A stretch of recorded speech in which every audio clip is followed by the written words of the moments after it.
धन्यवाद madam. Budget के प्रस्ताव पर बहुत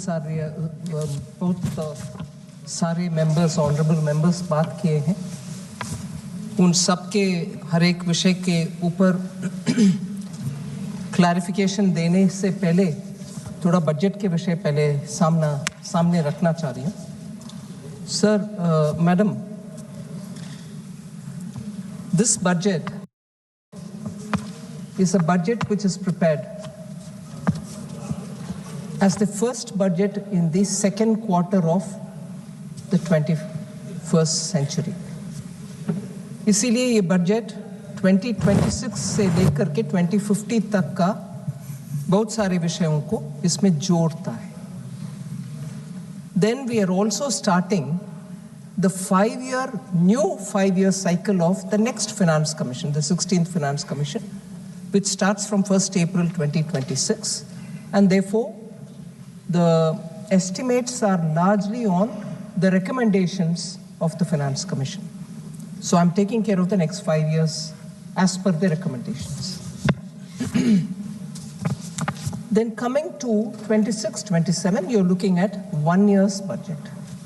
So in other words, this is, as Honorable Prime Minister said before the commencement of this budget session, that this is the first budget of the second quarter of 21st century, and truly it has got many of those features in it. That is why you're looking at some of the long-term investments that we are making today, which will have bearing in the long term. Whether you're talking of the Biopharma Shakti, the very thing that where we are highlighting how biosimilars will be an answer to many of those life-threatening diseases. And that takes a long time to evolve. You invest today, biosimilar arrives after several years. But India should have a lead in that, and therefore even in this budget, we have provided for research in biopharma and making sure that we will be leaders in biologics and biosimilars.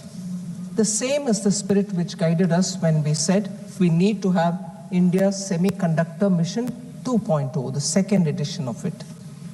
And in that, I like to highlight that I've spent a brief mention of investing in cutting-edge areas like carbon capture. Because carbon capture is a very important means through which our 2070 net zero goal can be achieved. We have mentioned about carbon capture also. The strategy, the technology, and the ways to do it are all evolving, but even as it is evolving, we have invested in it so that we can be a leader in that. By doing these, which are somewhat leading us towards a medium and a long term, we are also continuing our push in building infrastructure.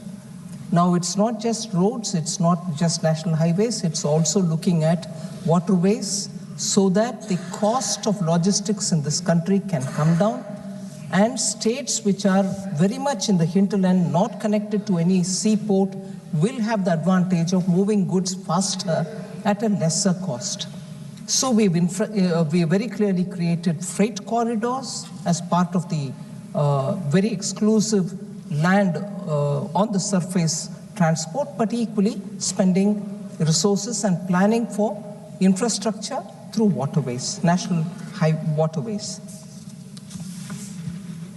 Even as we are doing this, Madam Deputy Speaker, emphasis on labor-intensive sectors and giving them emphasis so that not just they can have more resources to improve, but even looking at legacy industries which are waiting for rejuvenation have been funded. I'll take the example of building champions out of MSMEs, particularly the medium-sized units, which do not want to grow out of the MSME category, even though they have the capacity, even though they have every strength. But even in the last budget, we expanded the definition of MSME so that even if they go beyond a certain level in their turnover, they'll still be defined as MSME. They don't lose out on their benefits. But this budget, we've taken that a bit further and very clearly announced ways in which such medium-sized industries, which have potential to grow and export and also become champions in their sectors, can be given further help, and I've announced several steps towards equity help, professional help, and also making sure that they will have liquidity access. And in the process of 3 ways in which we want to reach them, we are giving them the support which, even if they will be leaders in their sectors, so that they can participate in India's growth. Is this only for industries? And is it not going to concentrate, is this budget not going to concentrate on building manpower so that our youth can aspire in a particular sphere of activity to go with skills in his hand or her hand and achieve, can aspire in a particular sphere of activity to go with skills in his hand or her hand and achieve jobs or become entrepreneurs themselves. In this, I would like to highlight 2 major announcements that we've made, in which I have not named any states. In fact, I have openly said, for creating this big facility, states can aspire, any state can aspire, going through the PM Gati Shakti filters. If you think you have a proposition in your hand, any state can ask for one of the 5 that I've announced in terms of the allied and health service, where we want to set up medical hubs. States can aspire to be a part of it, wherein all the aspects of medical education and hospitals for treatment of patients can all be focused in one area, where nurses or any other 10 different allied health services will have their institutions through which people can learn, get themselves skilled, find jobs there itself, and that will become a medical tourism hub. So any state can qualify, and I'm sure states which have traditional strength can also be coming in for it. And this includes Ayush as well. So this is a major forward-looking proposition, wherein immediately, because of the medical tourism advantage that India has, this will become a center of multi-purpose, multi-speciality allied health service center through which we can promote medical health, medical tourism. So that was one of the major announcements. Similarly, we have said, instead of waiting to qualify and finishing your education and coming out and seeking where should they go for acquiring skills, the skilling element can be brought into education itself, and at the end of the day, when they come out, students can say, I can become entrepreneur, and this kind of a mega center can be kept next to any industrial cluster that any state has. So these mega entrepreneurship building centers as education hubs can also be coming up from any state. We are willing to work with the states so that this mammoth higher education center can be propped up, and therefore students can go there, come out as entrepreneurs, get to doing businesses. So if we've done these 2 in the major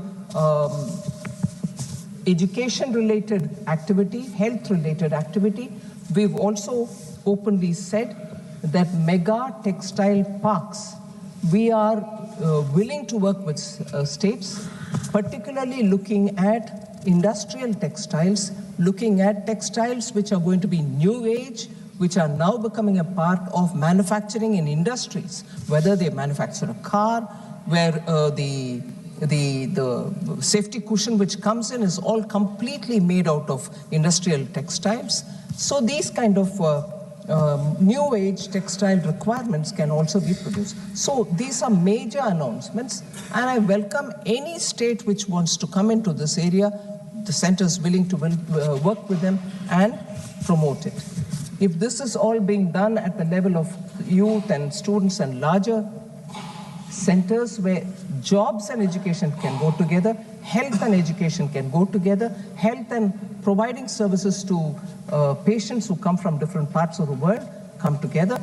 We are also placing emphasis in animal husbandry, fisheries, to make sure that in every district you get the facilities for a veterinary surgeon, veterinary hospital, testing labs, so that animal husbandry can be given that priority immediately in the rural areas. So farmers or those who are not farmers who want to get into animal husbandry can also benefit. That is why these announcements for fishing sector, it goes along with money being put in for restoring 500 Amrit Sarovars, the waterways, and the particular waterway which has been, national waterway which has been announced, also has institutions of excellence along its course, along the course of the river, so that shipbuilding, boat building, particularly I mentioned this, the route in which the national waterway is being announced, which will end up covering all the mineral-rich parts of the country and linking up with Paradip or with Dhamra port, is passing through states where the Nishad log can become boat makers, and they're already experts in it. They can also teach people. They can become part of the Institute of Excellence, so that inland shipbuilding for the transporting of huge logistical facilities will all have the support of the local experts who for generations have done this work. They can also benefit in this growth. Equally, ma'am, as I said, not just helping the MSMEs which are new, but also the old and legacy industries, 200 legacy clusters which have been known for decades as those places which supported MSME, and from there they produce and export. It can be any of them. It can be Ludhiana, it can be Jalandhar, or it can be Kanpur, or it can be centers near Bihar, it can be anywhere in Bengal. So any legacy cluster, 200, we have volunteered that it can be funded, upgraded, given the modern instruments, hardware, software that is required, we'll be undertaking that. Other than also providing for girls' hostel in every district, so that girls do not hesitate to take up to science education, which requires long-term, long hours to be spent in the colleges and universities. All of them, not just the girls' hostel, but the training, the internship, and the kind of programs that we're looking at, education centers, are all with AI provisioning. So AI education is not anymore kept at elite levels. It's going to be available for all our young.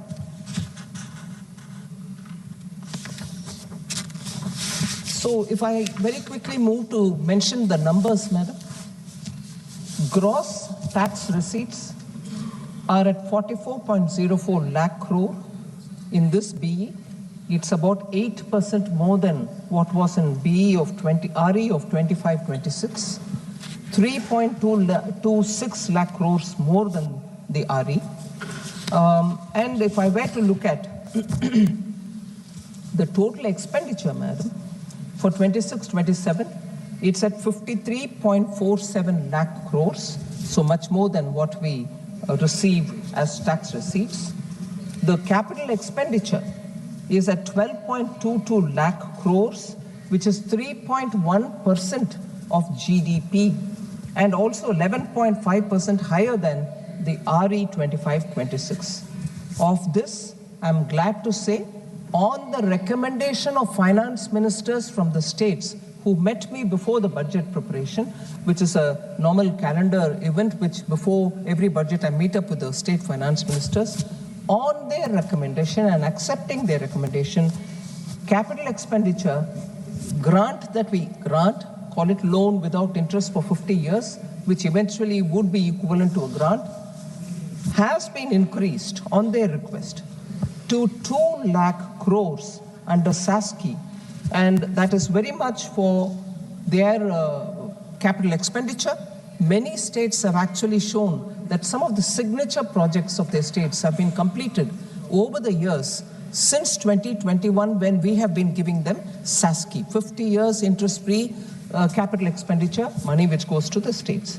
So with this, the effective capital expenditure, although I said capital expenditure is 12.2 lakh crores, the effective capital expenditure, which includes grants that I give to the states as well, is 17.1 lakh crores, which is 4.4% of the GDP, which goes only to build India in the states and everywhere else, union territories and so on. So states and union territory put together for the capital expenditure, 17.1 lakh crore is being given effectively.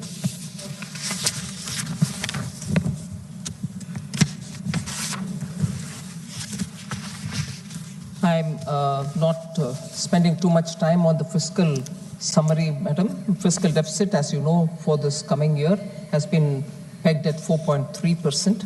There are, of course, quite a few honorable members who said it's by restricting your expenditure that you've come to that fiscal consolidation. I'll explain it, that it is not by restricting the expenditure, but I can expand on that a bit later. The resources transferred to the states. Often we are accused of not really transferring the 41% which the Finance Commission has recommended, that Government of India should give 41% of devolvable tax to the states. It's not 41%. I will assure this House through you, madam, 41% it is that we have transferred to the states. We have not reduced any states transferred devolvable tax which has to go. And that I will also bring in the details. Total resources to be transferred to the states, including the devolution of states' share in taxes and releases that are made under the centrally sponsored scheme in 26-27, the coming year, is estimated to be at 25.44 lakh crores. इतना पैसा states को जाएगा इस साल, आने वाले साल, 25.44 lakh crores. This entails an increase of 2.70 lakh crores. ये पिछले इस साल जो मार्च तक है, उस साल से कंपेयर करते हुए अगर हम देखें तो 2.7 लाख करोड़ का इंक्रीज है 25-26 में, और 3.78 lakh crore more than the actuals of 24-25. So इतना स्पष्ट इंक्रीज स्टेट्स को जा रहा है. और इसके साथ साथ मैडम क्रेडिट अवेलेबिलिटी कैसा है?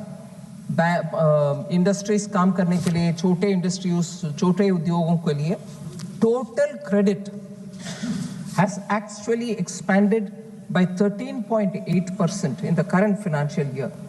As of January 15th, 2026, non-food bank credit has grown by 13%, and the non-bank credit, which is NBFC, has grown by 15.4% at the same period. So credit का कोई कमी नहीं है. I want to highlight the fact, madam, the 16th Finance Commission, whose report I had tabled in this House, has very clearly said, क्योंकि बार बार ये प्रश्न आता है कि सेंटर स्टेट्स को देने वाले पैसा नहीं दे रही है, उसका विषय में फिनांस कमीशन अध्ययन करने के बाद उनका बयान है रिपोर्ट में. मैं I am not exactly coating it, I am putting that वो रिपोर्ट में क्या कहा गया. 16th Finance Commission analyzed the state's share transferred by the center to the states from 2018-19 to 22-23 and concluded that in each of these years the devolution made by the center exactly matches the recommendation of the Finance Commission. So सिर्फ हम नहीं claim कर रहे हैं, finance commission ही विस्तार से इसको अध्ययन करने के बाद उनका रिपोर्ट में ये बताया गया कि सेंटर से जो पैसा स्टेट्स को जाना है, ये उदाहरण लेकर के 18-19 to 20-22-23 इन सालों का विषय में अध्ययन करने के बाद स्पष्टता से बोला है कि केंद्र सरकार से राज्य सरकार को जितने भी पैसा जाना है वो टिक गया है स्टेट्स को. कोई इसमें शक करने का गुंजाइश नहीं है.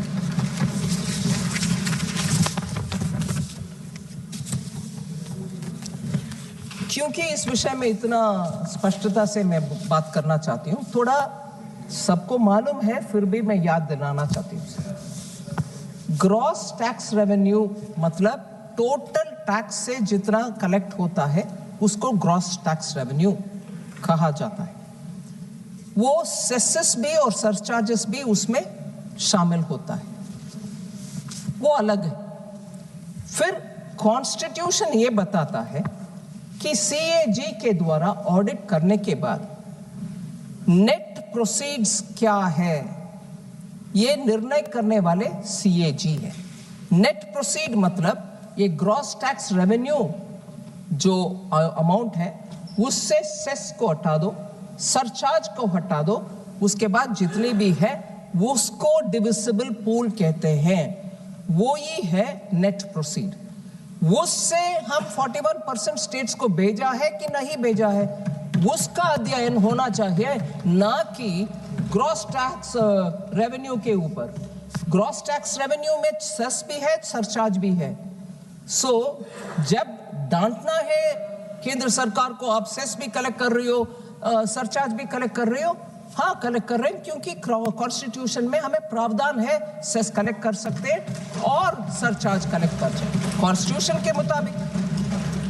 वो हटाने के बाद जो पूल रहता है उसके ऊपर आपको 41% मिलना चाहिए। वो मिल रही है कि नहीं मिल रहे, आप उसके ऊपर कैलकुलेट करो, ना कि जीटीआर के ऊपर, और उसके बाद बोलोगे कि सेस भी आप कलेक्ट कर रही हो और उससे हमें कम भी दे रही हो। No, you can't have it both ways. So I think we should be very clear। और ये Annex 4A और Annex 4B, sorry,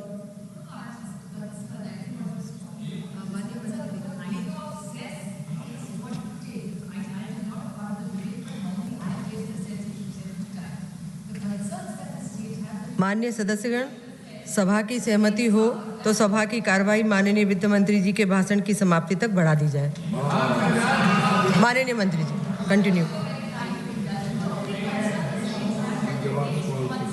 There is less accountability. The CAG also has said that. So the concerns that the state raised is that if you take everything in cess, then what are the states left with? Like even the new schemes, if you keep cutting, then what will the states have? That's the limited point I think the opposition is raising. I don't think there's any allegation about it. It's just to what.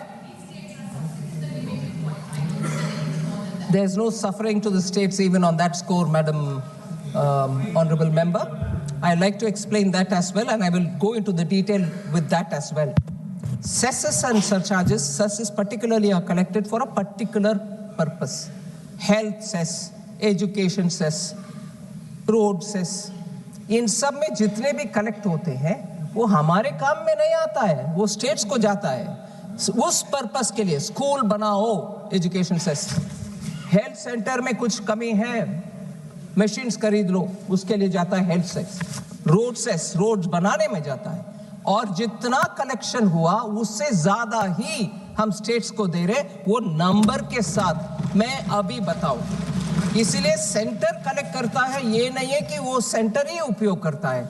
आखिर centre के पास कोई road नहीं है और centre के पास सिर्फ एक hospital है, ऐसे भी नहीं है। हॉस्पिटल हर जगह पर, और हर जगह पर जितने भी हॉस्पिटल है स्टेट के साथ हम शेयर करते हैं। सो सेस कलेक्ट करने के बावजूद पैसा जाता है स्टेट्स को ही।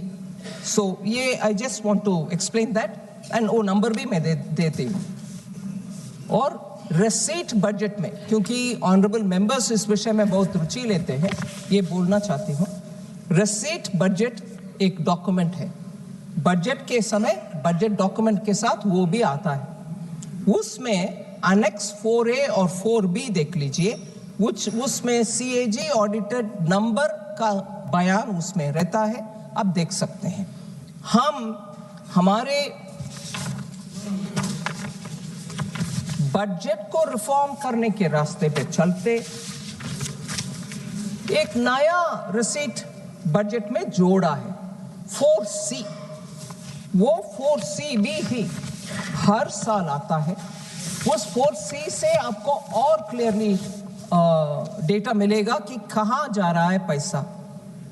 ये भी फिनांस कमीशन अभी रेकमेंड भी कर रहे हैं कि हर साल आप डेटा निकालो उसका, वो निकाल रहे हैं। और हमारे बजट के डॉक्यूमेंट में, रिसीट में वो भी है, सिर्फ मेंबर्स का जानकारी के लिए मैं देना चाहती हूँ।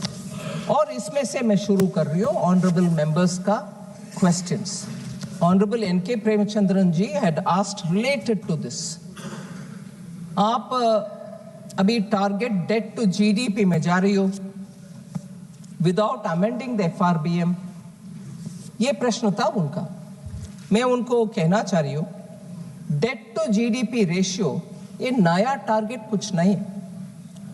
Along with fiscal deficit, debt to GDP already included है as a target. 2018 amendment of the FRBM act में वो बनाया गया है वो प्रावधान। This is mentioned under the section 41B of the FRBM Act. इसके कारण हम ये स्पष्टता से कह सकते हैं, गवर्नमेंट के स्ट्रैटेजी टू अचीव विकसित Bharat is to provide capital investment in the economy. For that purpose, we have allocated effectively 17.15 lakh crore, and this will work as a force multiplier and therefore accelerate our move towards Vikasit Bharat, and this will be a very important factor in achieving Vikasit Bharat, not by moving this or that. We have not moved, both are available through the FRBM Act. Madam, बहुत सारे लोग युवाओं के लिए बात किए और ये विषय था कि कुछ ऐसे नया पॉलिसी नए ले आ रहे जिससे युवा के लिए रोजगार मिले और उनको कैसे क्या स्कीम्स के द्वारा अटेंड कर रहे हैं। मैं स्पष्टता से कहना चाहती हूँ, जैसे मैंने पहले ही बताया, 5 regional medical hubs medical tourism को बढ़ावा देगा, उसके साथ साथ 1 lakh opportunities in the next 5 years उस एक स्कीम के द्वारा होने वाले हैं।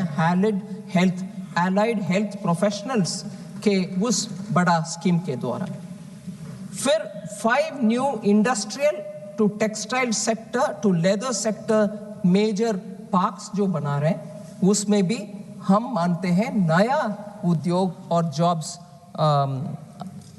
होने का संभावना क्लियरली दिखता है।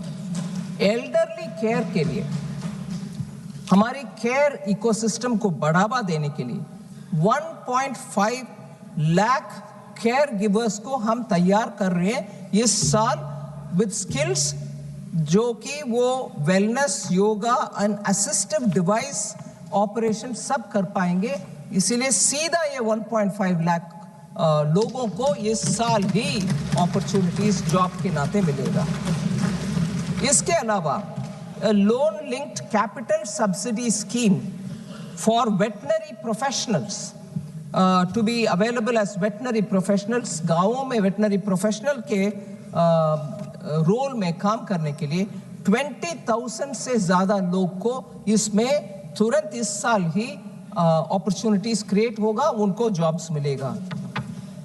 इसके अलावा क्योंकि हमने आइकॉनिक टूरिज्म सेंटर्स का अनाउंसमेंट की, उसको साथ साथ जोड़ने वाले एक स्कीम, जॉब से भी जोड़ने वाले एक स्कीम है।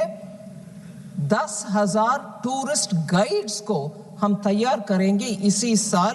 20 आइकॉनिक सेंटर्स, टूरिज्म सेंटर्स में होंगे वो, और 12 वीक का ट्रेनिंग जो ऑनलाइन भी, सीधा भी, पर्सन टू पर्सन भी होगा।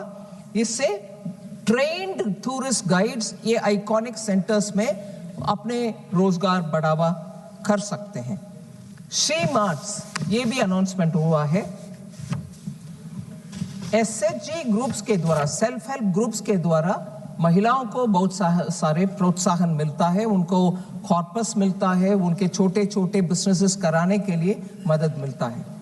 बैंक्स भी उनको उनके कॉर्पस को मन में रखते हुए उनको लोन्स भी एक्सटेंड करते हैं with some consideration in the rates. इसी एसएचजी ग्रुप को फोकस करते हुए माननीय प्रधानमंत्री जी ने लखपति दीदी का एक्सपेरिमेंट शुरू किया। उसमें इतने सारे गांवों में आज हम जाने में, आई एम श्योर ऑनरेबल मेंबर्स जाने के समय अब मिल सकते हैं कितने लखपति दीदी हर गांव में अभी सामने आ रहे हैं। उनका नंबर हम बढ़ाने के लिए भी अनाउंसमेंट की है। और ये महिला आज सिर्फ उनके अपने ग्रुप में ना करते हुए, मैडम मैं आपके सामने ये कहना चाहती हूँ, मैं नागालैंड गई थी, उधर नेशनल रूरल लाइवलीहुड मिशन के द्वारा थोड़ा कम ट्रेनिंग पाए हुए महिला आज सामने होकर के बोल रहे हैं मेरा अपना दुकान चलाना चाह रही हूँ। वो कपड़े में हो सकता है, लोकल अचार हो सकता है, या लोकल कुछ हैंडीक्राफ्ट्स हो सकता है। इन महिलाओं को आज उनके अपने एंटरप्राइज खोलने का इतना आतुर है, उनको हम ट्रेनिंग भी करेंगे, उनको बैंक के द्वारा असिस्टेंस भी देंगे। सो शी मार्ट का मतलब self help entrepreneur, self help group से निकले हुए महिलाओं को प्रोत्साहन देना, उनको सपोर्ट देना, मार्केटिंग असिस्टेंट प्रोवाइड करना। इस शी मार्ट का अनाउंसमेंट, ये ट्रांसिशन जो होता है क्रेडिट लेड लाइवलीहुड, उससे बाहर आकर के आज उनके अपने चलाने वाले एंटरप्रेन्योर तैयार करना, वो भी महिला के बीच में, इज अ मेजर अनाउंसमेंट। फिर दिव्यांगजन कौशल योजना, कस्टमाइज ट्रेनिंग देंगे जिनको कैसे किस रूट पे जाना है, with sensitivity and dignity intact for दिव्यांगजन। उनको आईटी में सेक्टर पा सकते हैं, या तो एबीजीसी में सेक्टर, जिसको अभी बड़ा प्रोत्साहन मिला, वो वेव्स कॉन्फ्रेंस के बाद भारत में बहुत अच्छा रिस्पांस मिल रही है। इनमें ये दिव्यांगजन लोगों को आईटी सेक्टर में भी और टेक्नोलॉजी सेक्टर में भी, एबीजीसी में भी, हॉस्पिटैलिटी सेक्टर में भी उनको जॉब्स मिलेगा। ऐसे हर एक सेक्टर के ऊपर ध्यान रख के हम जॉब्स के लिए, युवाओं के लिए ट्रेनिंग, इन सब में एआई का एक्सपोजर भी उनको दिलवा रहे हैं। मैडम, एग्रीकल्चर के ऊपर बहुत प्रश्न उठाए गए, उनको भी मैं कहना चाह रही हूँ कि टेक्नोलॉजी एआई ड्रिवन एडवाइजरी, वो भारत विस्तार के द्वारा ये मल्टीलिंगुअल एआई टूल होगा। एग्री स्टैक जो एग्रीकल्चर मिनिस्ट्री के द्वारा क्रिएट गए, हर फार्मर को आइडेंटिफाई करके उनके क्रॉप है, उनके सॉइल हेल्थ कैसा है, उनको कितना फर्टिलाइजर आवश्यकता होगा, ये सब का विषय कंप्लीटली डिजिटाइज्ड रूप में एग्री स्टैक में रखे हैं। इनफैक्ट एग्री स्टैक हमारे यूपीआई स्टैक जैसे बड़ा नेक्स्ट भारत का एक innovative approach to digitize agriculture, जिससे प्रोडक्टिविटी इंक्रीज होगा, फार्मर का इनकम बढ़ाने के लिए ये एग्री स्टैक पोर्टल और आईसीएआर का एक पैकेज भी है एग्रीकल्चरल प्रैक्टिसेस के ऊपर, कौन सा बीज अच्छा क्वालिटी है उसको टेस्ट करने का, और क्या एक्सटेंशन ट्रेनिंग दिलवाना है, इरिगेशन कितना कैसे होना, ये दोनों का एग्री स्टैक जो डिपार्टमेंट का है और आईसीएआर पैकेज जो quality of processing and also quality of seed and cultivation, इन जो दोनों को मिल करके बेटर फार्म प्रोडक्टिविटी के लिए जो साइंटिफिक बेसिस में एग्रीकल्चर मिनिस्ट्री में जो काम हो रहा है, उसको पूरा समर्थन हमने स्पष्टता से कही है। इससे फार्मर को रिस्क कम और प्रोडक्टिविटी ज्यादा होगा। हमारे भारत के किसान को हम धन्यवाद कहना चाहिए कि इतनी सारे रिस्क जो है, बारिश आएगा, ओला होगा, या क्रॉप एकदम नष्ट में आ जाएगा, पानी मिलेगा नहीं मिलेगा, क्वालिटी ऑफ सीड, इन सभी विषयों में उनका इतने सारे रिस्क है, फिर भी हमारे अन्नदाता सामने होकर के हमारे एग्रीकल्चरल सेल्फ सफिशिएंसी दे रहे हैं। उनका अभी डिजिटली सपोर्ट करने के लिए ये बहुत प्रयत्न है, वो फाइनेंस मिनिस्ट्री के द्वारा हमने पूरे साथ देने के लिए आगे आ चुके हैं। इसके अलावा high value agriculture and horticulture, क्योंकि डाइवर्सिफाई करने का आवश्यकता भी है, इसी हाई वैल्यू एग्रीकल्चर और प्लांटेशन रिलेटेड मैटर्स में चलते हमने अनाउंस किया कोकोनट प्रमोशन स्कीम। इसके द्वारा old and non productive trees को रिप्लेस कर सकते हैं, हाई यील्डिंग सैपलिंग्स को उपयोग कर सकते हैं। 1 करोड़ फार्मर्स के लिए ये तुरंत बेनिफिट देगा। ये एक अनाउंसमेंट कोकोनट प्रमोशन के, और ये बहुत ही इंपॉर्टेंट है। मैं I would have really appreciated if members of honorable members from particularly from Kerala who spoke about Kerala को कुछ नहीं मिल रहा, कोकोनट केरला का जीवन धारा है मैडम। हाँ, और हमारे सरकार के द्वारा प्रमोशन कर रहे हैं। और मैं ये भी बता दूं, देश भर में इन्फ्लेशन रेट 1 है। टोटली इन्फ्लेशन कैलकुलेशन करने में एक नंबर आएगा नेशनल एवरेज। हर एक स्टेट में भी आजकल डेटा निकल रही है। मॉस्पी का डेटा अभी नया सीरीज जो आ रही है फरवरी 27 से, उसमें भी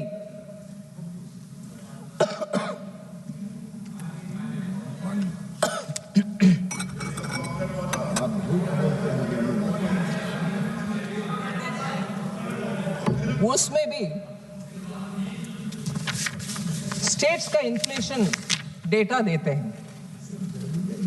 आप लगातार देख सकते हैं, क्योंकि शॉर्ट सप्लाई की वजह से नारियल भी चाहिए खाने पकाने में और नारियल तेल भी चाहिए।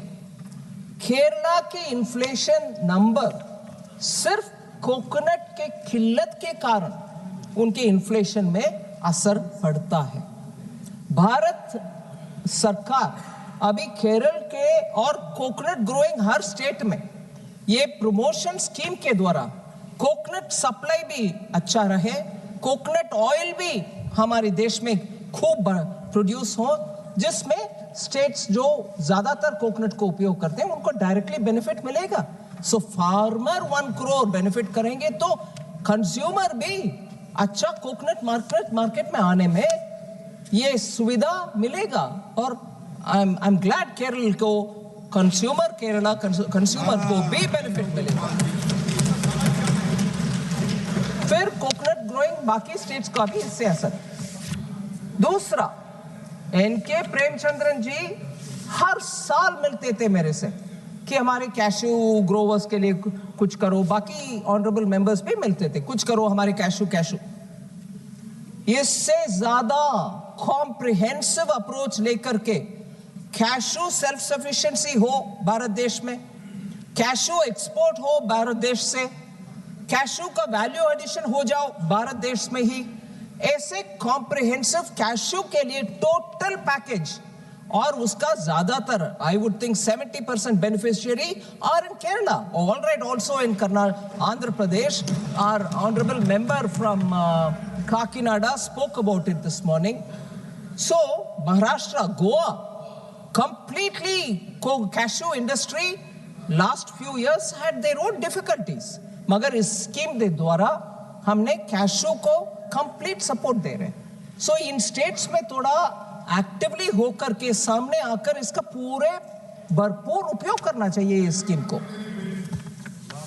ऐसे ही कोको, आज को कर्नाटका में भी बीच में इंटरक्रॉपिंग का फैसिलिटी, वो अरेका नट ट्रीज के बीच में कोको कल्टीवेशन हो रही है भारत देश में, उसका भी सपोर्ट हम दे रहे हैं।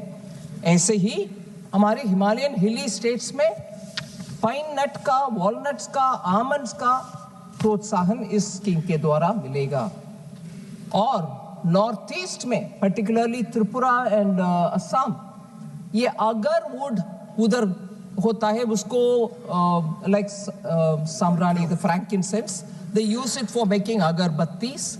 एंड साउथ ईस्ट एशिया में उसका बहुत बड़ा मार्केट रहता है।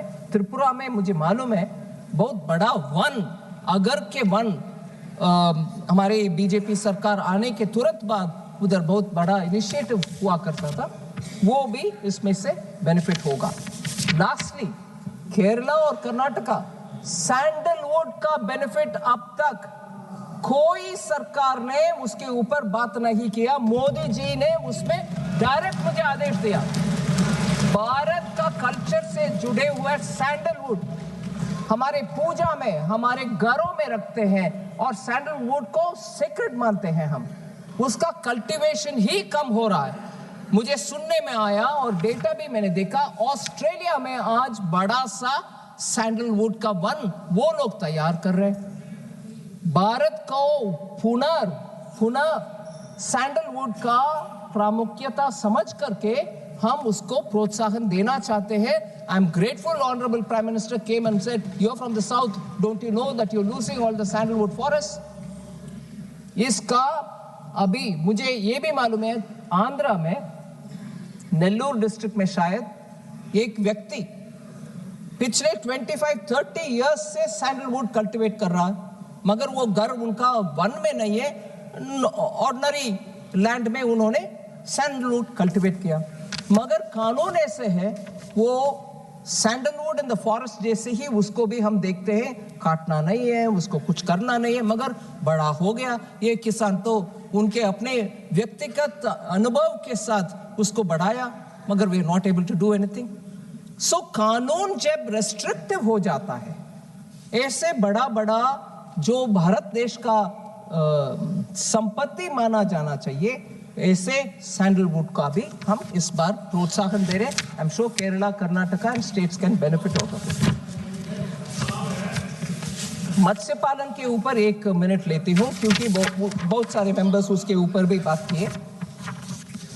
500 रिजर्वायर को हम अमृत सरोवर का नाम दे रहे हैं और फिशरी वैल्यू चेन पूरे कोस्टल स्टेट्स में वैल्यू चेन बनाने के लिए हम फिश फार्मर्स प्रोड्यूसर ऑर्गेनाइजेशन बना करके उनके द्वारा वैल्यू एडिशन कोस्टल एरियाज में ही हो जाने दो, फिर उससे एक्सपोर्ट भी अच्छा बढ़ सकते हैं, वो भी हम इस बजट में प्रावधान कर चुके। इसके अलावा मैडम कभी भी ऐसे प्रोत्साहन देंगे मगर एक्सपोर्ट करने के समय दिक्कत आ जाता है। Duty free EEZ fishing zone, exclusive economic zone जो होता है हमारे समुद्र के तट में, उस पूरे इलाका में फिशिंग राइट्स हमारे फिशरमैन को मिलना चाहिए। अभी तो वो 12 किलोमीटर तक ही जा सकते, उसके आगे जाने में दिक्कत आ जाता है। अभी हम we have amended things in such a way that they can go to the high seas also and catch fish, and that fish can be exported even from there, and every such export will be, every such selling will be considered as export. Processing का भी हम boost करना चाहते हैं, उसका भी import duty में कुछ चेंजेस ले आए जिससे मत्स्यकारों को बेनिफिट हो सकता है।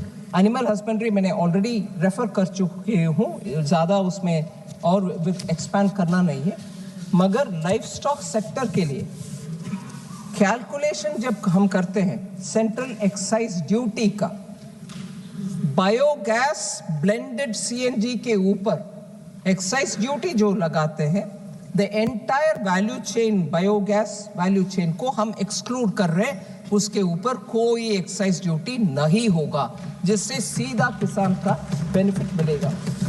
फिर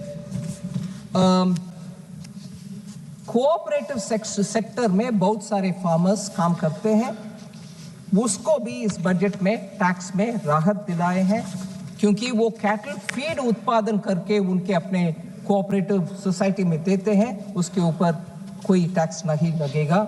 ऐसे ही नेशनल फाइबर स्कीम जिसमें सिल्क, वूल और जूट का भी हम प्रावधान दे रहे हैं, छोटे छोटे लघु उद्योग काम करते हैं उसमें। ऐसे ही आयुर्वेदा एक्सपोर्ट्स का भी फार्मर्स जो ऐसे हर्ब्स को, जड़ी बूटियों को उत्पादन करते हैं, उनके फील्ड में उगाते हैं, उनको भी लैब सेटअप करके क्वालिटी मेडिसिन तैयार करने के लिए कर रहे हैं। मैडम एक विषय फार्मर के जब बात करते हैं, फार्मर के ऊपर विषय बात करते हैं, बजट एलोकेशन फॉर फर्टिलाइजर ज़्यादातर हम भूल जाते हैं। फर्टिलाइजर के लिए जो भारत में हम कुछ मात्रा में प्रोड्यूस करते हैं, मगर ज़्यादातर हम इंपोर्ट करते हैं, खर्च भारत सरकार उठाती है और किसान को कोई कहीं कमी ना हो, और इतने भी इंपोर्ट करो मगर किसान को कमी ना हो।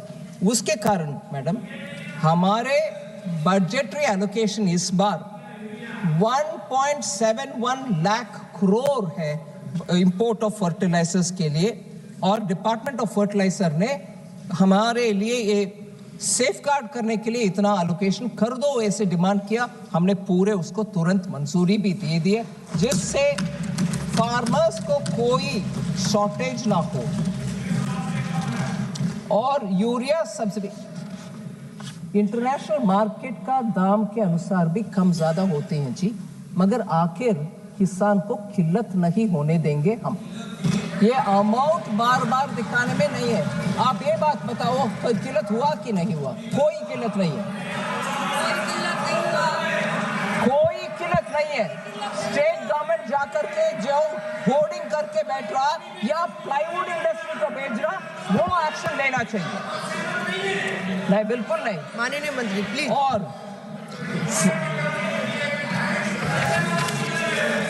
कोई किल्लत नहीं है।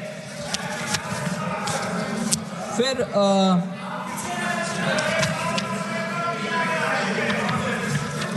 मैडम बार बार बहुत सारे लोग मखाना बोर्ड पिछले बार आपने अनाउंस किया, क्या हो गया? अनाउंस भी किया, अमाउंट भी इंक्रीज किया, और उस मखाना बोर्ड स्कीम के लिए पिछले बार, क्योंकि उस साल ही अनाउंसमेंट हुआ, 30 करोड़ हमने प्रावधान किया बोर्ड के लिए। इस बार वो 90 करोड़ इंक्रीज हुआ है, कम नहीं हुआ। और बिहार सरकार ने जमीन भी उसके लिए एलोकेट कर चुके हैं। सो उसके ऊपर जरूर आगे बढ़ेगी काम।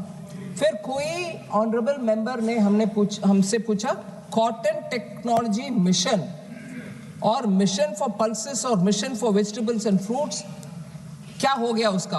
बहुत अनाउंसमेंट करते हो स्कीम, आखिर क्या हो रहा?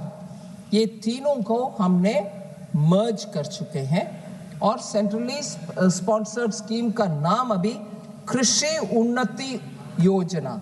इसके तहत ये तीनों के लिए जो पैसा उनको मिलना है वो मिलेगा।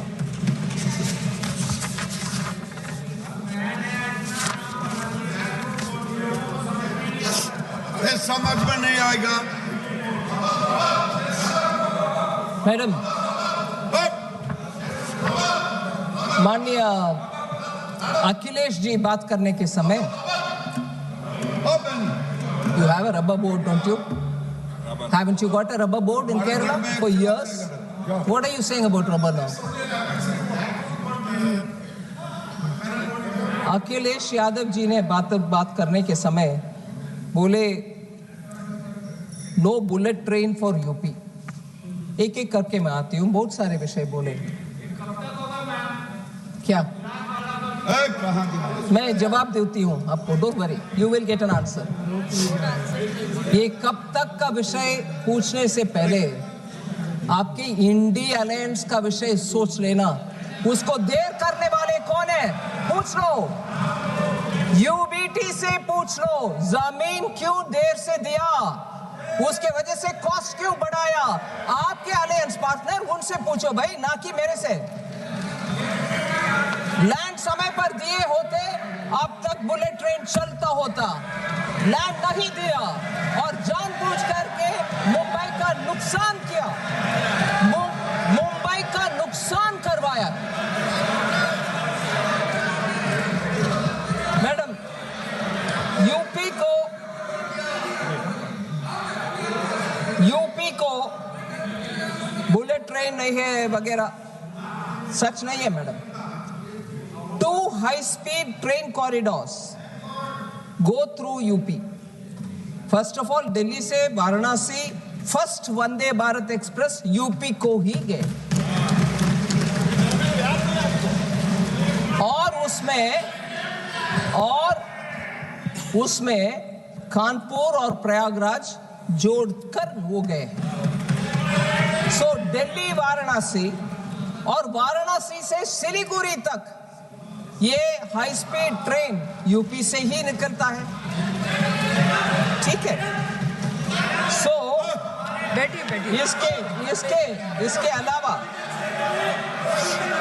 वाराणसी को रेलवे में कनेक्टिविटी हब माना जाता है। ईस्ट से, साउथ से, नॉर्थ से, वेस्ट से आने वाले पूरे ट्रेन वाराणसी हब में ही होते। रेलवे का बड़ा सा एस्टैब्लिशमेंट वाराणसी में है, उसके कारण ये उधर जॉब्स भी मिलता, उत्तर प्रदेश का रेलवे नेटवर्क भी बढ़ रहा, और उधर से रेलवे कोचेस का मैन्युफैक्चर भी उधर से ही हो रहे हैं। रेलवे के पूरे ध्यान उत्तर प्रदेश में है सर।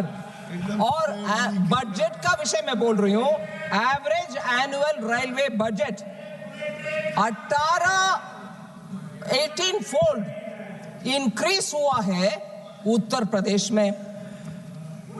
2009 से 2014 तक 1109 करोड़ था। 2009 से 14 तक 1109 करोड़ था उत्तर प्रदेश के लिए रेलवे बजट में। मगर अब 2026-27 में 20,012 करोड़ हुआ है। 1,000 से 20,000 करोड़। सो उत्तर प्रदेश का प्रामुख्यता इस नंबर से आपको समझ में आना चाहिए। अभी ऑनगोइंग कितना है रेलवे प्रोजेक्ट्स उत्तर प्रदेश में? 92,056 करोड़, मतलब 1,00,000 करोड़ तक जाना है। जस्ट 40 करोड़ कम। 92,056 करोड़ रेलवे में ऑनगोइंग प्रोजेक्ट्स उत्तर प्रदेश में आज भी है। वो ऑनगोइंग क्या है? Station development, electrification, rails doubling, freight corridors, high speed corridor, ये सब सिस्टमैटिकली इंफ्रास्ट्रक्चर बढ़ते जा रही है उत्तर प्रदेश में। सो मैं माननीय अखिलेश जी से अनुरोध करती हूं, थोड़ा तथ्यों को नजर रखते हुए बातें करें। सो अगले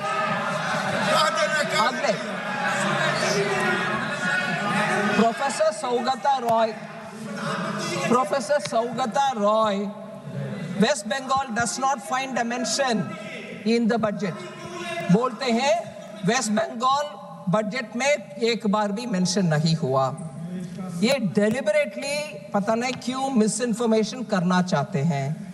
मैं बोलना चाह रही हूं, वेस्ट बंगाल पूर्वोदय में एक बहुत ही इंपॉर्टेंट स्टेट में, वो स्ट्रैटेजिकली उनको उधर लोकेशन पूर्वोदय में, उसके तहत east coast industrial corridor Durgapur से बजट अनाउंसमेंट इतना क्लियर करती है, integrated east coast industrial corridor Durgapur में एक नोड रख करके आसनसोल दुर्गापुर बेल्ट को पोजीशन करती है और ईस्टर्न इंडियन इंडस्ट्रियल कॉरिडोर उससे बनेगा। दुर्गापुर उसका एंकर होगा। Second, high speed rail to north Bengal, Varanasi से जो अभी मैंने बताया सिलीगुड़ी जाने वाले train, high speed rail north Bengal को पहुंच रही है। सिलीगुड़ी नॉर्थ में एक ट्रांसिट हब जैसे बनने वाले हैं, वो भी बंगाल में है। तीसरा, जूट रिवाइवल के लिए हमने इतना बड़ा घोषणा की है, national fibre scheme for self reliance in jute, और बंगाल के हुगली बेल्ट में जो जूट मिल्स है उन सब में लाखों जूट फार्मर्स को उसके द्वारा उनका जीवन शैली ही गुजरता है, उनके लिए अलग से national fibre for self reliance in jute. क्या सिर्फ बंगाल के लिए वो एक अकेला स्कीम नहीं होगा, बड़ा सा स्कीम नहीं होगा, किसान के लिए नहीं होगा, वो भी बंगाल के लिए है। इसके अलावा leather exports, duty free imports, inputs, shoe upper का इनपुट्स का भी हमने ड्यूटी फ्री कर दिया, जिससे लेदर इंडस्ट्री में काम करने वाले बंगाल में ज्यादातर लोग पहले 6 महीने के लिए इंपोर्ट करें और 6 महीने के अंदर एक्सपोर्ट भी करना पड़ता था। अभी वो नहीं है, आप इंपोर्ट करो, पूरे 1 साल रखो और उसके बाद आराम से एक्सपोर्ट करो। ये सुविधा लेदर इंडस्ट्री में काम करने वाले के लिए इस बजट में हमने लिया है, वो बंगाल के लिए नहीं है। फिर पूर्वोदय, इसमें टूरिज्म डेस्टिनेशन, ये पूर्वोदय 5 स्टेट के लिए, हर एक स्टेट में एक वर्ल्ड क्लास टूरिज्म डेस्टिनेशन हम बनवाएंगे, इसका अनाउंसमेंट भी हुआ। वेस्ट बंगाल उनके अपने चुने हुए कुछ क्षेत्र को ऐसे हाईलाइट बना सकते हैं, वो अपने स्टेट के इच्छा के अनुसार वो कर सकते हैं, वो भी उनके लिए।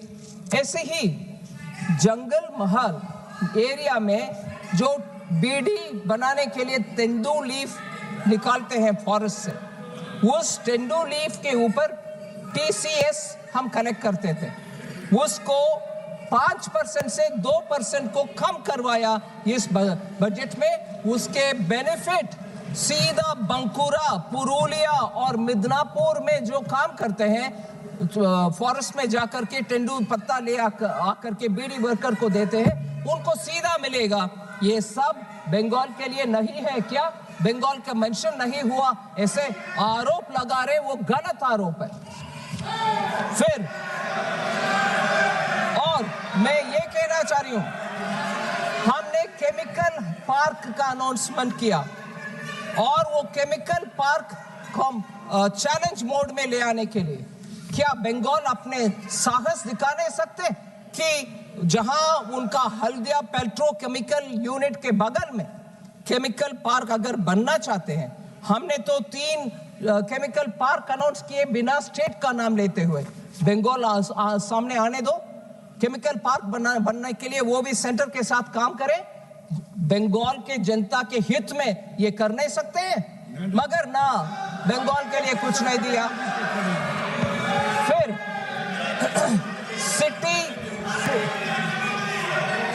सिटी इकोनॉमिक रीजन का अनाउंसमेंट हुआ।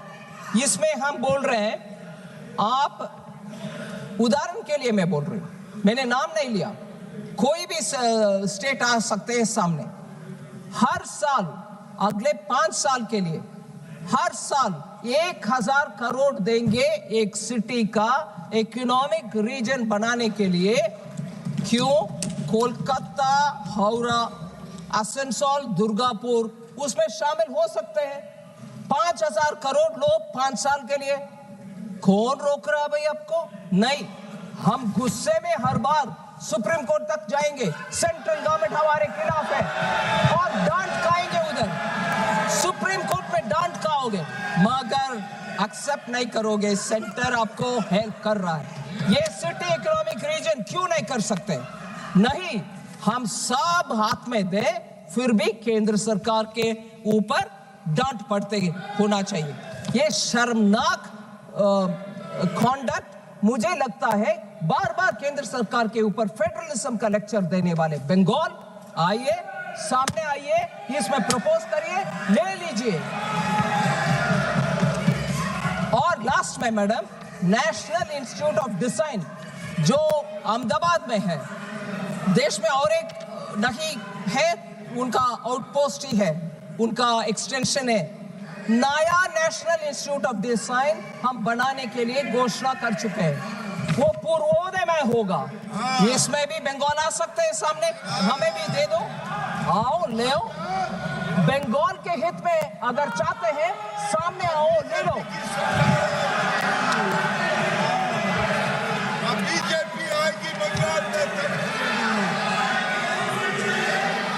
बीजेपी आएगी बंगाल में।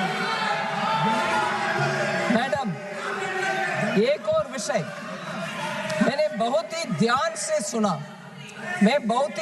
से सुना, ऑनरेबल मेंबर अभिषेक बैनर्जी का स्पीच ध्यान से सुना।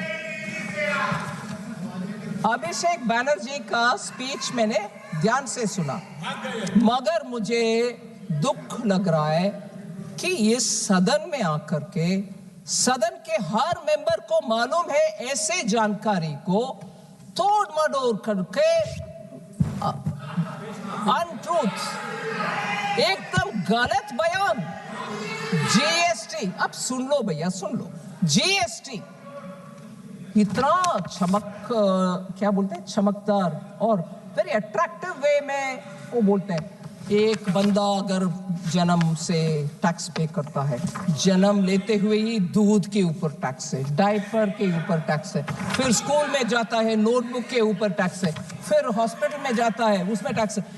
कहां से निकाल रहे हैं जी ये सब? मैं बोल रही हूं 2017 जब जीएसटी इंट्रोडक्शन हुआ, तब से ही दूध के ऊपर टैक्स नहीं है जीएसटी। ये कहां से ले आ रहे हैं जी? इस हाउस को I don't know if it is the right word, बेवकूफ बनाने के लिए उनका भाषण है। मिल्क के ऊपर कोई टैक्स नहीं है, जीएसटी। एजुकेशन के ऊपर कोई टैक्स नहीं है, जीएसटी इफेक्टिवली एग्जेम्प्ट है, जीरो है। Pre school to higher secondary education ये सब जीएसटी से मुफ्त। Education leading to recognised qualification जहां है वहां भी जीएसटी नहीं है। बुक्स, नोटबुक्स, टेक्स्ट बुक्स सब जीरो है जीएसटी। ये सब जुलाई 2017 से ही, ये नेक्स्ट जनरेशन जो सितंबर 2025 में आया उसमें और सुधार हुआ है। एंड देयरफॉर एसेंशियल, और ये भी पेंसिल, शार्पनर, इतना आई मीन मुझे लग रहा है कि how can you go on saying like this untruth. ये टीएमसी का भी आने वाला है, टीएमसी का भी जीरो आएगा, जीरो। और पेंसिल शार्पनर मैं स्पष्ट करने के लिए बोल रही हूं मैडम आपको, ये आप आराम से सुनिए ना, आप सुनिए मैडम।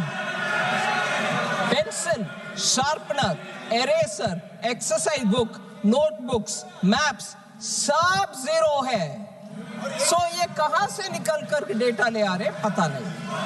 हेल्थ केयर सर्विसेज सितंबर 2025 से इधर बहुत चर्चा हुआ मानसून सेशन के समय। उसके बाद हेल्थ में मैं जीएसटी काउंसिल को धन्यवाद कहना चाह रही हूं, सभी मंत्रीगण उसमें सहमत थे। जीएसटी रेट ट्रीटमेंट, डायग्नोसिस और केयर के लिए जीरो है, टोटली एग्जेम्प्ट है since 1 July 2017। Health and life insurance अभी वो भी जीरो को आ गया प्रीमियम के ऊपर। फिर पता नहीं कहां से बोल रहे हैं।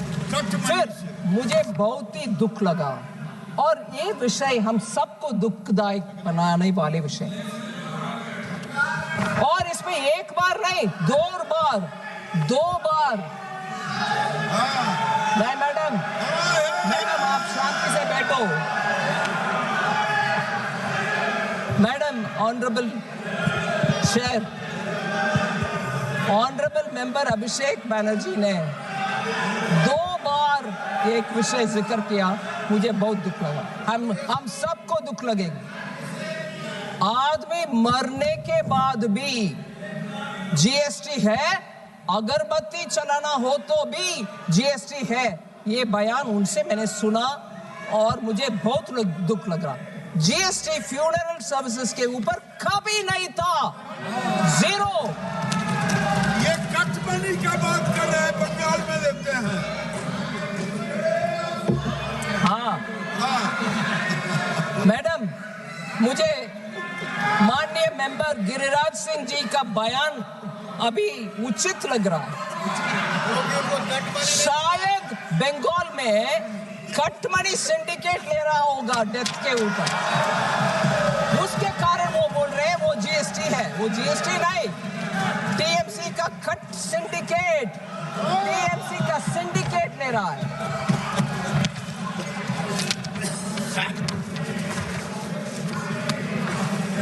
मैडम, एक और विषय,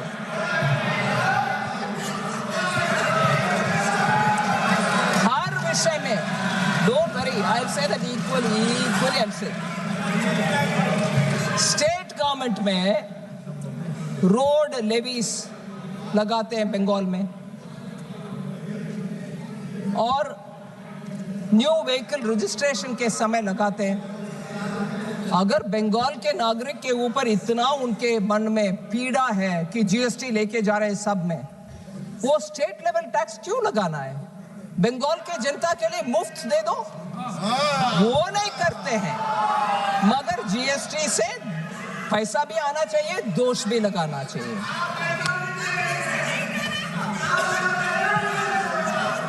मैं एक रिक्वेस्ट करती हूँ माननीय मेंबर को, मैंने एक रिक्वेस्ट करती हूँ, उनके गवर्नमेंट में जाकर बोलें। मैडम सुनिए, आपके गवर्नमेंट को बोलो, आपके गवर्नमेंट के पास ये बात बोलो। ऑनरेबल एमपी कॉमन मैन के ऊपर, सुनिए मैडम, आपके कॉमन मैन के ऊपर बंगाल में बोझ कम करना चाहते हो तो मैं बोल रही हूं, कोलकाता में पेट्रोल दिल्ली से कंपेयर करते हुए 10 रुपया क्यों ज्यादा है? आप जाके उसको कम करो ना, वो कम करो मैडम। और लास्ट में बंगाल के विषय में मैडम, मैंने जब अनाउंस किया, मैंने एक माननीय सदस्य प्लीज। ईस्ट फ्रेट मैडम, इस बजट में हमने दंकुनी का नाम लिया। दंकुनी क्योंकि ईस्ट वेस्ट कॉरिडोर बनना चाहिए। ईस्ट वेस्ट कॉरिडोर जहां दंकुनी से सूरत को जाना है, वो हमने अनाउंस किया। बंगाल के नेतागण को इतना दुख है, बंगाल के लोगों को इतना दुख हो कि ये अनाउंसमेंट माननीय सीएम ममता बनर्जी जब रेलवे मंत्री थी उस समय ये अनाउंसमेंट हो चुका है। आप कुछ नया नहीं कर रही हो। ये अनाउंसमेंट, ये उनका शिकायत है। Dankuni to Surat east west freight corridor का अनाउंसमेंट, उसमें बंगाल के लोग बोलते हैं ये तो हमारी ममता बनर्जी रेलवे मंत्री जब थी उस समय अनाउंसमेंट हुआ है। गलत है, बिल्कुल गलत है। I have announced new dedicated freight corridor दंकुनी से सूरत। माननीय ममता बनर्जी जी ने लुधियाना से कोलकाता को दंकुनी के द्वारा कुछ अनाउंस करके चले गए, वो कुछ नहीं हुआ उसमें। मैंने अनाउंस किया दंकुनी से सूरत, वो बिल्कुल नया है। इसलिए हर विषय में श्रेय लेने का कष्ट ना करें।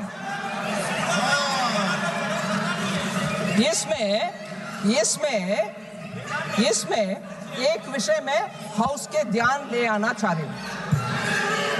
माननीय प्रधानमंत्री जी, हम सबको ये बात पहले से बोल रहे हैं, 2014 से बोल रहे हैं कि हमसे पहले रेलवे का कितना भी अनाउंसमेंट हुआ, वो जो कंप्लीट नहीं हुआ उन सबको कंप्लीट पहले करो। चाहे वो कोई और पार्टी ने अनाउंस किया होगा, फिर भी कंप्लीट करो, उसके बाद हमारे अनाउंसमेंट। ऐसे 1990 से मैडम 28 प्रोजेक्ट्स अटका पड़ा था। उन सबको हमने मोदी जी के नेतृत्व में हमने कंप्लीट कर चुके हैं, 1990 से जो पेंडिंग है। और 172 ऐसे प्रोजेक्ट्स 2000 से 2014 में घोषणा हुआ है, उन सब का काम भी अभी हम करते जा रहे हैं। सो हमने ये नहीं किया कि हमसे पहले जो भी अनाउंस किया हमें परवाह नहीं, हम हमारे काम करेंगे। No, we are completing even that which has been announced earlier. मगर ये क्रेडिट जहां मैं दंकुनी से सूरत बोल रही हूं, उसको ममता जी का अकाउंट में डालना सही नहीं।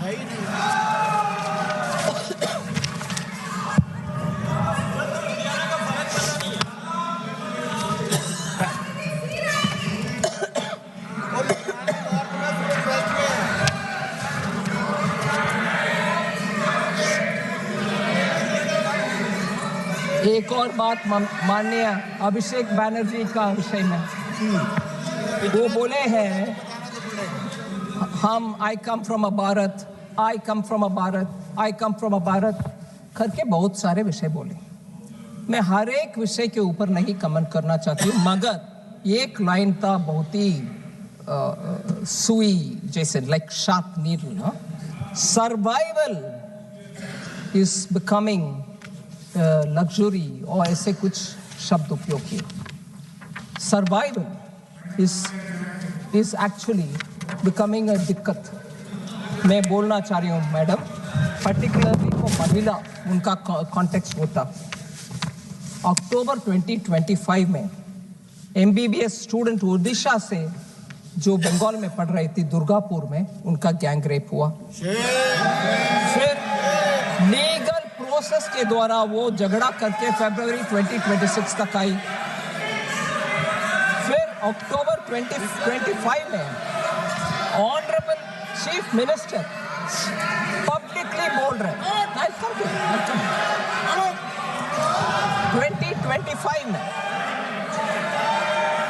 माननीय चीफ मिनिस्टर एक महिला होते हुए, अब सुनिए मैडम, महिला होते हुए भी माननीय चीफ मिनिस्टर बोल रहे हैं अगर महिला गर्ल हो, स्पेशली गर्ल चाइल्ड, रात्रि के समय बाहर नहीं आना। They should not be allowed to come outside the house. आपके लॉ एंड ऑर्डर को इंप्रूव नहीं कर रही हो, मगर महिला के ऊपर दोष डालते जा रही हो। और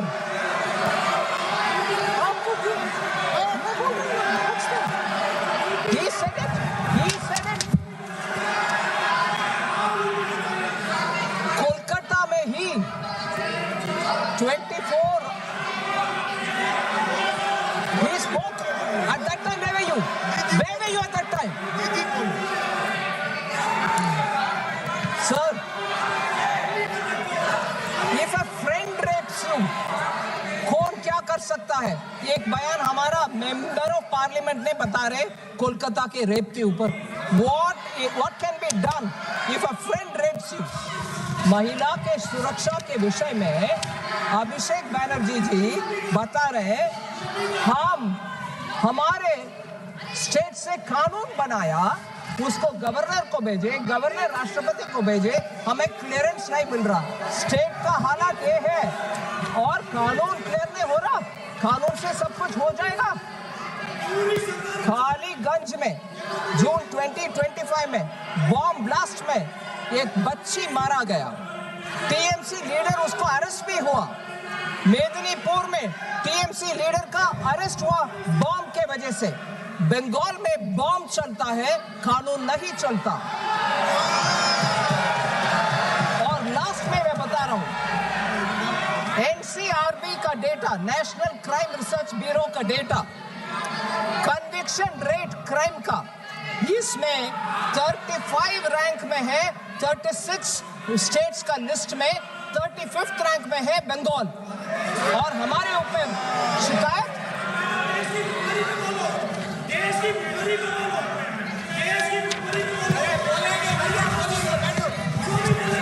नहीं। इससे आगे बढ़ती हूँ मैडम। बंगाल का तो थोड़ा एक आध उदाहरण दिया मैंने, और बाकी है, फिर भी मैं मूव ऑन करती हूँ। कम्युनिस्ट लोग खड़े होकर के इधर बात किए बजट के ऊपर कम्युनिस्ट लोग बात किए।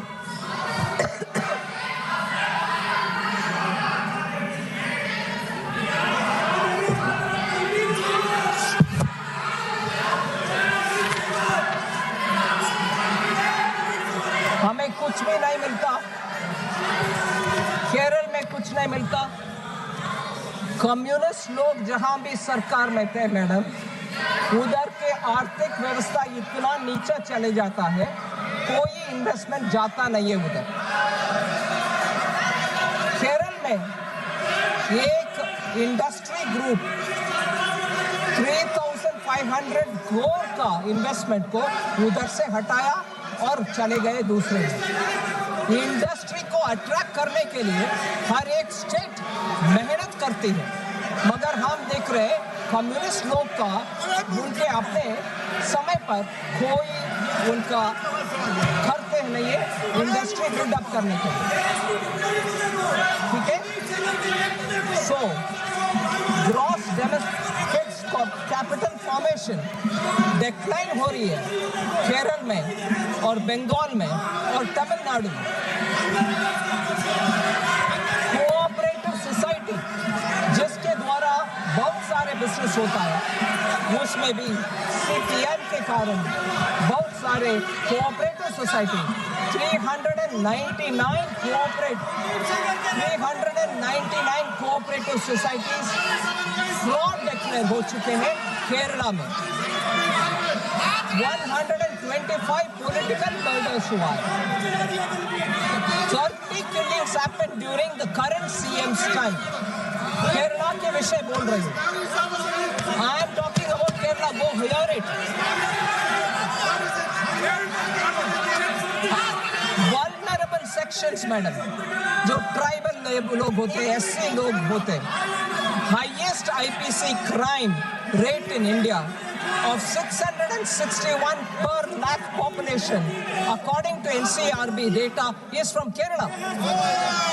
और scheduled tribes में 35.5 per lakh population में ST लोग के ऊपर क्राइम होता है केरल में। NCRB डेटा है। और ऐसे ही atrocity against ST 6.2% इंक्रीज हुआ है केरल में। और केरला असेंबली में ही बताया गया कि SC के ऊपर 1.2% इंक्रीज हुआ। So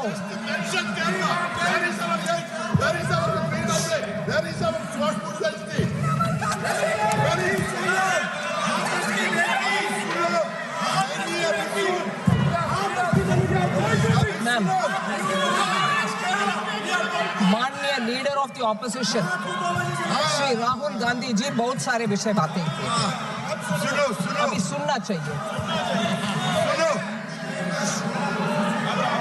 वो थोड़े जुजुत्सु मार्शल आर्ट के लैंग्वेज बताए। हाँ, ग्रिप, कंट्रोल, ग्रिप बहुत बताए ग्रिप के ऊपर। और ये भी बताए, इतने भी बताए कि चेयर में बैठे हुए हमारे जगदम्बिका पाल जी को हम आपको रिस्पेक्ट करते हैं, आप आखिर हमारी पार्टी वाला है वगैरह, वो भी बताए। ठीक है जी। बिट्टू को गद्दार का। बट उन्हीं के पार्टी से बाहर आए हुए बिट्टू को ट्रेटर बताया। ये एक चेयर में बैठे हुए दोस्त है, हमारे बिट्टू ट्रेटर हो गए। सो ऐसे कहने वाले लीडर ऑफ द ऑपोजिशन बहुत सारे विषय बताए। उनको मैं जरूर एक पॉइंट पे जरूर आंसर करना चाहता हूँ। मैं वो सही एक विषय उठाया। Please listen, I'm talking about LOP. Listen, you will be keen to know. नहीं, Suresh, you're not wanting to listen on LOP? Kodi Kundil Suresh, माननीय your मंत्री जी, LOP. माननीय मंत्री जी, माननीय मंत्री प्लीज। AI और डेटा के ऊपर बहुत चिंता व्यक्त की कि भारत के डेटा विदेश में चली जा रहे हैं। सही नहीं है, क्योंकि हम इंसेंटिवाइज कर रहे हैं डेटा सेंटर्स को, जिससे भारत देश में डेटा रहे और भारत के युवा को जॉब्स मिले। उसके लिए हम कर रहे हैं डेटा सेंटर के लिए प्रावधान। और उसको बिना समझे ये बोल रहे हैं डेटा आप विदेश का कंपनी को दे रही हो। हमारे यहाँ क्या होगा?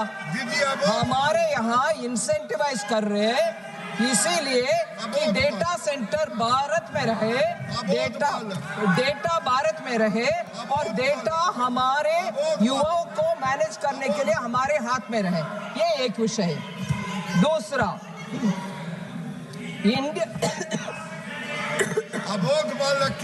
इंडिया AI मिशन 1000 करोड़ का एलोकेशन इस बजट के इस विषय के लिए एलोकेट किए हैं। और हमारे इंडियन कस्टमर्स का सर्विस अच्छा हो, क्लाउड विदेश से आने में हमारे डेटा हमारे साथ हमारे कस्टमर्स के लिए सर्विस में आना चाहिए, इसलिए हमने वो एक्सटेंड किए। But that he didn't notice, he didn't read it, मगर एलिगेशन डाल दिए। Second, food security, fuel security, fertiliser security, ऐसे बयान कर रहे हैं। अबोध बालक पर सुनो। विषय हमारे सांसदगण और उनके साथ संगठन सब सुनना चाहिए, धैर्य से सुनना चाहिए, धैर्य से सुनना चाहिए. Go sit and hear, ma'am, please. Ma'am, I'm talking to her, okay? I'm talking. I'm replying Rahul Gandhi. Go sit and hear. माननीय मंत्री जी प्लीज. अरे केसी वेणुगोपाल जी, लीडर ऑफ द ऑपोजिशन के लिए आप चिल्लाते रहते हो, अभी जवाब दे रही हो, उनके लोगों को सुनने के लिए बोलो. अबोध बालक, अरे अबोध बालक को बोलो. Madam,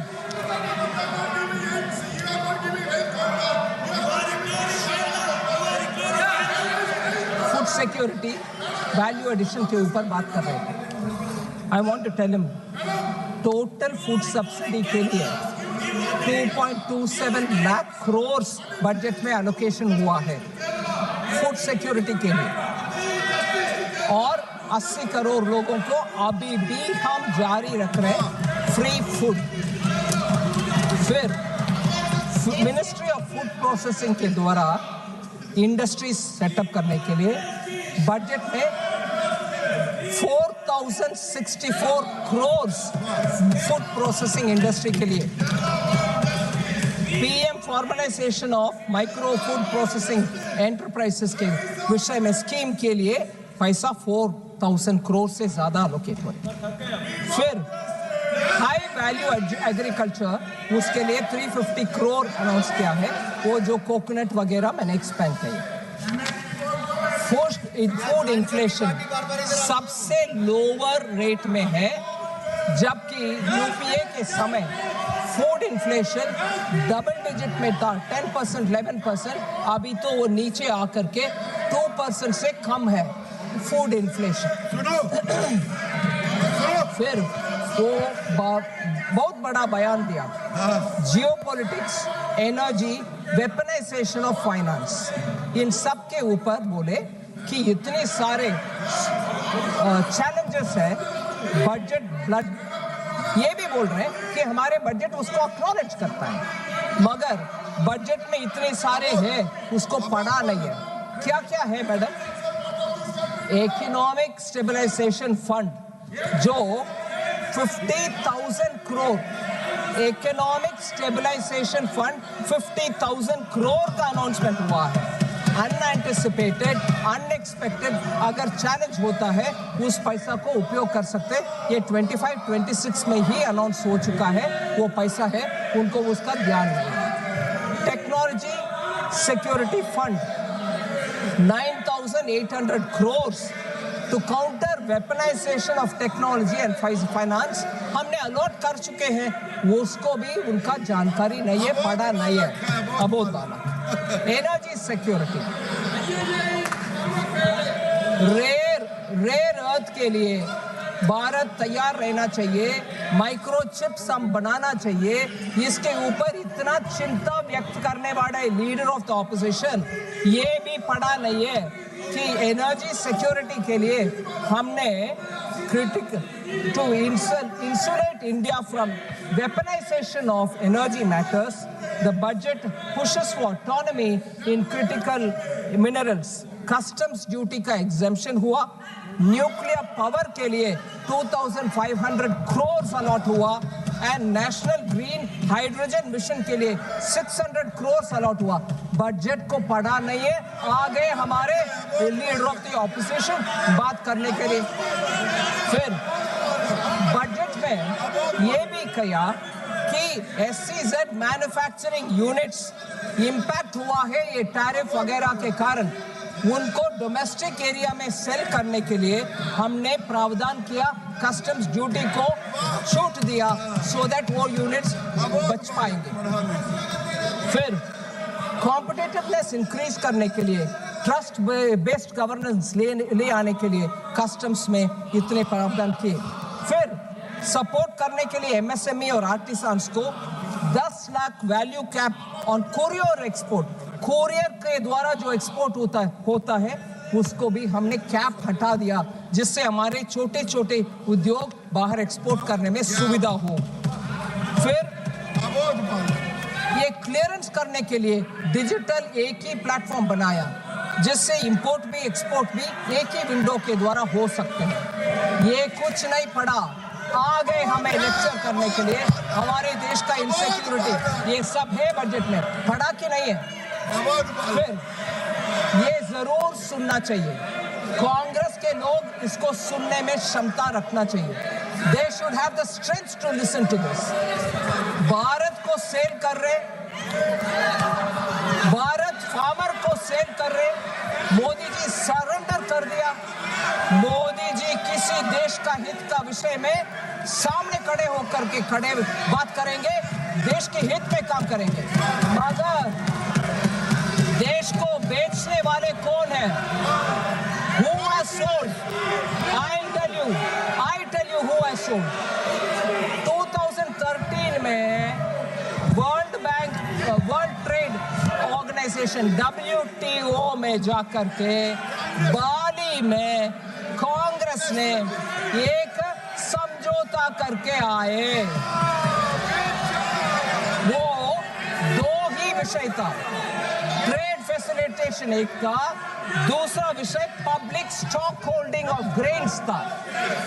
public stock holding of grains के ऊपर भारत के हित में कुछ ना करते हुए ट्रेड फैसिलिटेशन के ऊपर साइन करके आ गए थे। इसका मतलब था 2017 जनवरी से भारत देश में कोई किसान से प्रोक्योरमेंट हो नहीं सकता है, और हम रेशन के दुकान से गरीब लोगों को कुछ भी दे नहीं सकते हैं। मतलब रेशन का कोई भी चीज जा नहीं सकते। वर्ल्ड ट्रेड ऑर्गेनाइजेशन का बाली के मीट में जाकर के समझौता करने वाले ये लोग हैं। हमारे किसान से MSP दे करके कोई प्रोक्योरमेंट कर नहीं सकते थे। अगर मोदी जी 2014 में आकर के WTO के ऊपर हार प्रकारा, we fought for it and got peace clause so that we can think of the country also, man.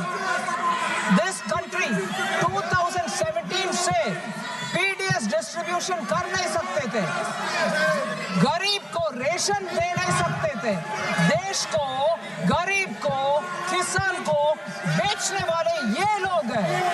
ये सरेंडर करके आए हैं, WTO में जाकर के पूरे सरेंडर करके आए हैं ये लोग। और भारत देश का हमारे प्रधानमंत्री जी के ऊपर ये आरोप लगा रहे LOP, उनको कोई नैतिक अधिकार बनता नहीं है। 2017 के अंदर पीस क्लॉज WTO में लेकर आए मोदी जी। इसके वजह से कोविड के समय हम सब लोग को रेशन दे पाए और किसान से आज भी प्रोक्योरमेंट हो रही है। नहीं तो कांग्रेस के साथ चलते हुए हमारे देश का किसान सड़क पर आ जाते। ये सेल करने वाले लोग हैं, ये भारत का किसान को बेचने वाले लोग हैं, ये हमारे गरीब को बेचने वाले लोग हैं। मैडम, लास्ट में एक और विषय, नहीं, पाकिस्तान के साथ भारत को जोड़ने दे दिया और US एडमिनिस्ट्रेशन के साथ डील करने के समय अब पाकिस्तान के साथ भारत को जोड़ने क्यों दिया? और ये कहकर लीडर ऑफ द ऑपोजिशन हमें सजेशंस दे रहे हैं, नेगोशिएशन कैसे करना है।